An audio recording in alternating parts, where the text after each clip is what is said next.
দেখো বন্ধুরা, আমি এখানে বড় বড় ঢ্যাঁড়স রেখে দিয়েছি। আমি ঢ্যাঁড়স দিয়ে, আর এখানে দেখো শশা, আমি এই শশা ঢ্যাঁড়স দিয়ে তরকারি করবো। তা কীভাবে করবো শেষ পর্যন্ত ভিডিওটা দেখতে থাকো।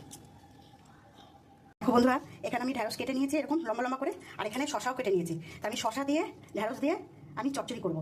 কীভাবে করবো শেষ পর্যন্ত ভিডিওটা দেখতে থাকো। এখানে দেখো আমি পোস্ত নিয়ে নিয়েছি, আমি পোস্তটা শিলে বেটে নেবো। আমি কড়াইয়ের মধ্যে তেল দিয়ে দিয়েছি, আমি এখানে একটু কালো জিরে দিয়ে দেবো। আমি এখানে ঢ্যাঁড়সগুলো দিয়ে দেবো। আমি শশা ঢ্যাঁড়সটা একটু লাল লাল করে ভেজে নেবো। আমি এখানে পোস্তটা নিয়ে নিয়েছি, পোস্তটা আমি বেটে নেবো। আর এখানে 3টে কাঁচা লঙ্কা নিয়ে নিয়েছি। দেখো আমি পোস্তটা বেটে নিয়েছি, এবার আমি তুলে নেবো। দেখো আমি একটু লাল লাল করে ভেজে নিয়েছি। আমি এখানে একটা টমেটো, লঙ্কা গুঁড়ো, জিরের গুঁড়ো,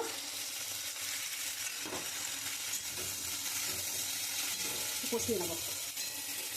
দেখো বন্ধুরা, আমি একটা ভুল করে বলে ফেলেছি যে আমি জিরের গুঁড়ো দিয়েছি, কিন্তু আমি এখানে জিরে দিইনি, লঙ্কার গুঁড়ো দিয়েছি। রান্নার মধ্যে তো একটু ভুল ত্রুটি হতেই পারে, তা ছোটো বোনের মতন করে মাফ করে দিও। যেহেতু আমি পোস্ত দিয়ে করছি, একদম নিরামিষ,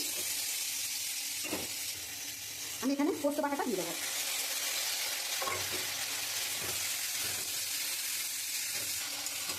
আমি পোস্তটা দিয়ে আমি অনেকক্ষণ কষিয়ে নিয়েছি।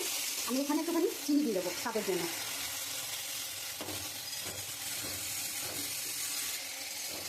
আমার কষানো হয়ে গেছে, এবার আমি একটুখানি জল দেবো। বেশি একটা জল দেবো না, অল্পই জল দেবো।